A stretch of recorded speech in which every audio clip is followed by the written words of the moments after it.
É na angústia que o homem toma consciência de sua liberdade.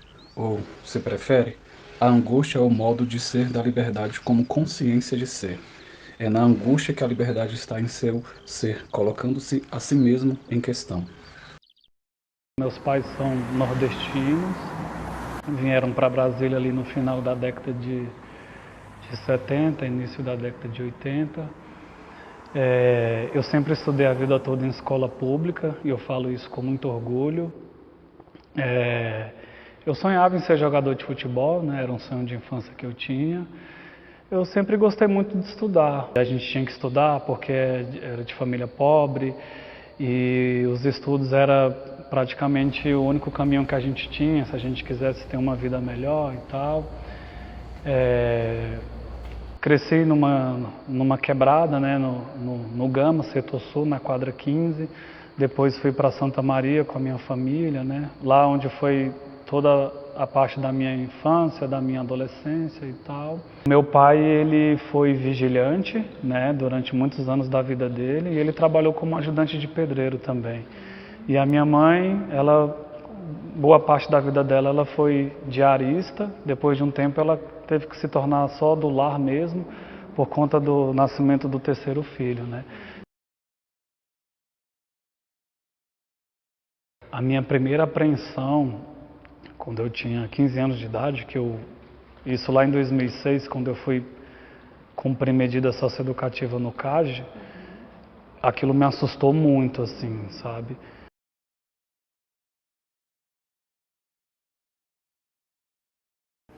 Bom, eu me chamo Emerson Franco, eu tenho 34 anos de idade, sou da Santa Maria Sul, sou pai da Catarina e da Manuela, sou professor de Sociologia da Secretaria de Educação, sou poeta, palestrante, escritor e arte educador.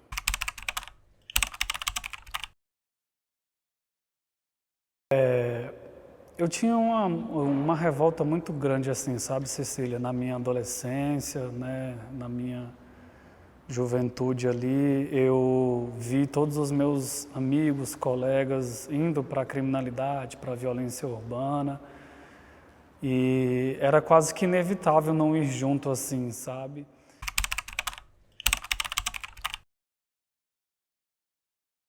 Quando eu me vi, eu já estava envolvido, assim, sabe? Foi uma coisa muito natural, assim. Eu sempre tive muita consciência das escolhas que eu fiz e que eu faço e etc. Mas acho que era muita revolta, assim, muita indignação com a desigualdade social, né? Com o Estado que sempre foi muito ausente.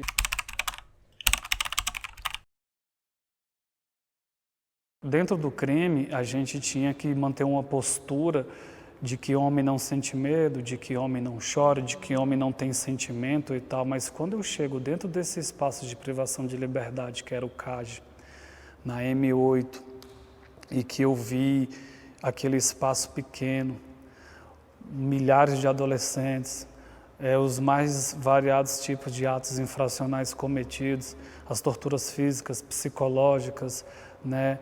A alimentação precária, enfim, eu fiquei muito assustado, assim. Eu achava que eu nunca mais iria conseguir sair de dentro daquele lugar. E o sentimento que despertou em mim foi muita tristeza, muito medo e ainda mais revolta do Estado também, por conta de toda aquela situação que a gente estava inserido ali.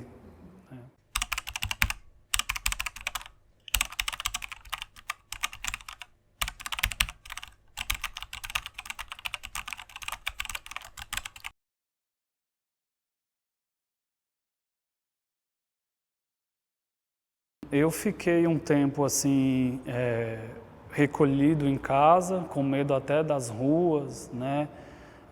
Uma vez que você passa pelo sistema, seja socioeducativo ou prisional, você fica muito temeroso, né? Muito receoso e tal. Então, eu passei a ficar mais em casa, eu voltei a estudar, terminei o meu ensino fundamental, entrei para o ensino médio e eu pensava em parar, sim, né? Porque a experiência que eu tive no CAGE, ela foi a que mais marcou a minha vida, porque foi a primeira vez, né? Dentro de um espaço como aquele. Mas eu não conseguia mais parar, assim, sabe? Eu já estava muito envolvido, né? E eu precisava tentar de alguma forma controlar, ainda mais aquela revolta acumulada que eu tive dentro do CAD e tal. Então, em poucos meses eu já estava fazendo tudo o que eu fazia antes, assim, sabe?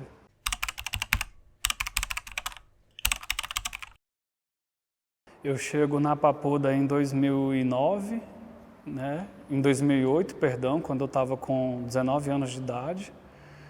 E eu fiquei até 2016. Em 2012 eu peguei uma saída temporária para visitar a família, mas infelizmente eu ainda estava muito rebelde nesse tempo, então eu não retornei, fiquei foragido, depois fui recapturado e saí em 2016.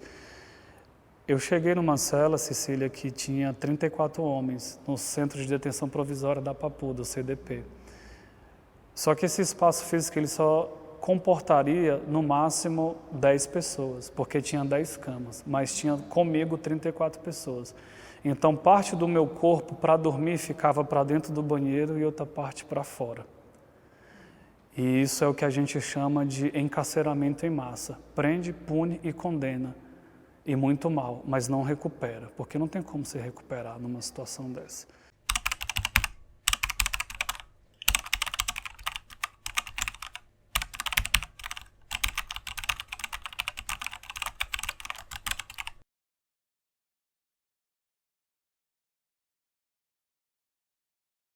E o meu refúgio lá era os livros. E eu pedia muito para minha mãe levar livros para mim, clássicos de literatura brasileira, estrangeira e tal, poesia, enfim. E outro refúgio meu lá dentro era escrever, assim, né? Além da leitura, a escrita. Eu escrevia carta para os meus companheiros de cela que não sabiam ler nem escrever, porque eles queriam escrever para os seus filhos, para as suas famílias, então eu escrevia.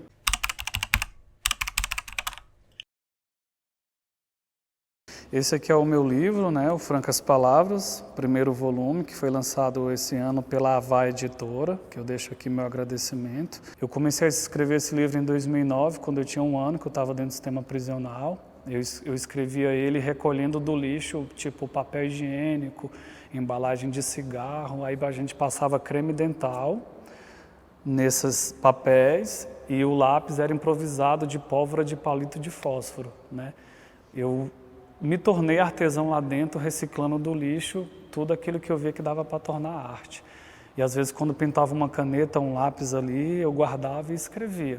Então eu sempre escrevi muito. E aí o livro, ele surge dessa necessidade de contar a minha história de vida, mas também de denunciar a podridão do sistema prisional.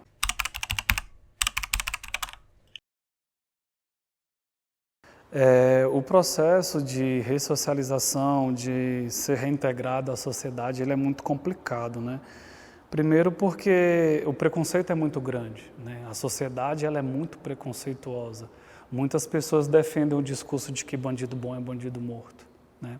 E eu já ouvi isso muitas vezes. E a maior dificuldade que eu tive quando eu saí do sistema prisional foi conseguir trabalho. Um trabalho digno, um trabalho de carteira assinada, com os meus direitos assegurados e tal. Eu participava de processo seletivo, eu participava de entrevistas de emprego, ia bem ali no processo eliminatório, de prova, de redação, de entrevista, mas eu nunca era contratado porque quando chegava na parte da entrega de documentação pediam nada consta criminal e aí infelizmente ia constar muita coisa a meu desfavor. Então, eles não me davam oportunidade.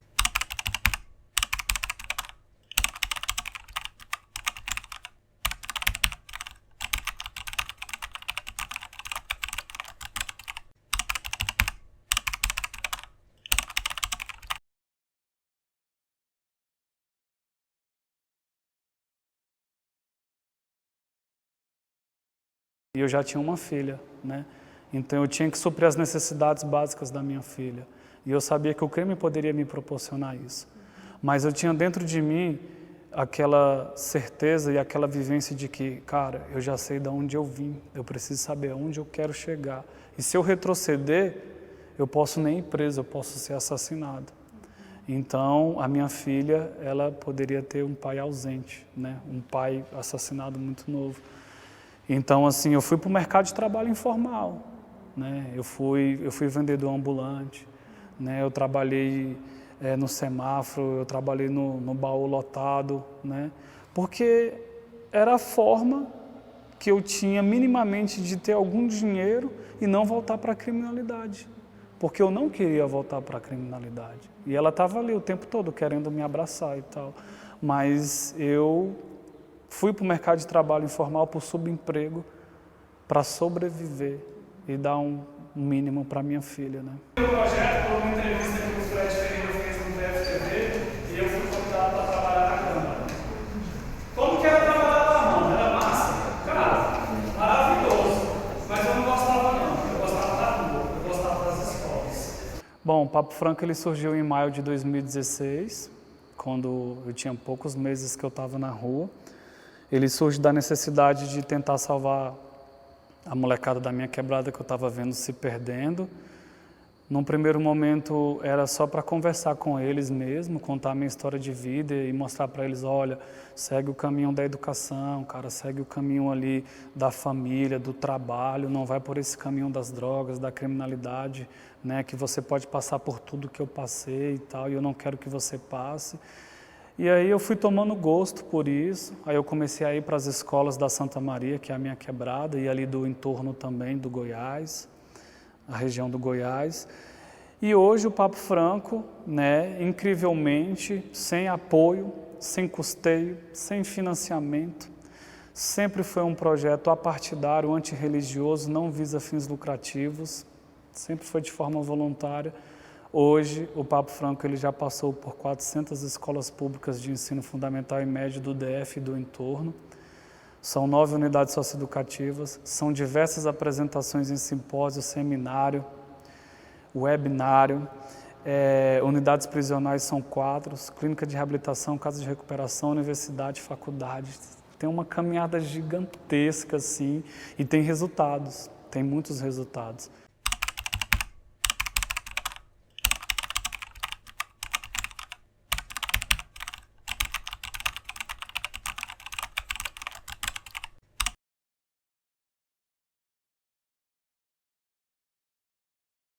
Em 2017, quando eu terminei o meu ensino médio, que o professor Antônio Gonçalves e a professora Dina Ramos entraram na minha vida, eles me perguntaram se eu já tinha pensado alguma vez na vida em fazer faculdade. Aí eu falei para eles, cara, pensar eu já pensei, quem nunca pensou? Mas acho que isso não é para mim, porque eu não tinha nenhuma referência próxima a minha, assim, né, de primos, de irmãos, de pai e mãe e tal. Então eu achava que isso era possível para todo mundo, menos para mim, principalmente pelo contexto que eu estava inserido de egresso do sistema. Mas eles me incentivaram a estudar para fazer o Enem, prestar um vestibular, me mandaram um monte de conteúdo e aí eu entro para a faculdade para fazer Sociologia de 2017 até o final de 2021. E a escolha por ser professor foi porque teve uma influência dos professores, né? E porque eu já estava em sala de aula com o Papo Franco, né? Eu já estava tendo essa experiência ali de sala de aula e tal. E porque eu acho uma profissão assim que é uma profissão magnífica, assim, sabe?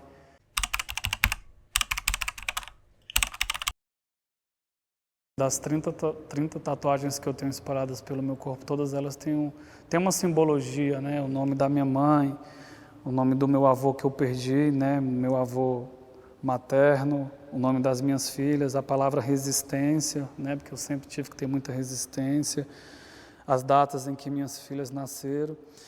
Mas eu acho que a palavra liberdade, que foi assim que eu saí, eu acho que, assim, para mim ela simboliza mesmo, assim, muita coisa para mim. Porque uma vez que tu passa pelos espaços de privação de liberdade, tu perde a tua liberdade, que eu acho que é o maior bem que o ser humano tem. E quando você reconquista essa liberdade, você não quer nunca mais perdê-la. Mas essa liberdade, ela não é apenas do corpo físico. Eu quero liberdade em toda a sua essência, psicológica, mental, espiritual, emocional, de ser quem eu quiser ser, de cursar a profissão que eu quiser, sabe? Liberdade em todos os sentidos, porque a gente sempre teve a nossa liberdade cerceada. Então eu acho que essa tatuagem, essa palavra liberdade, para mim, ela diz muita coisa mesmo.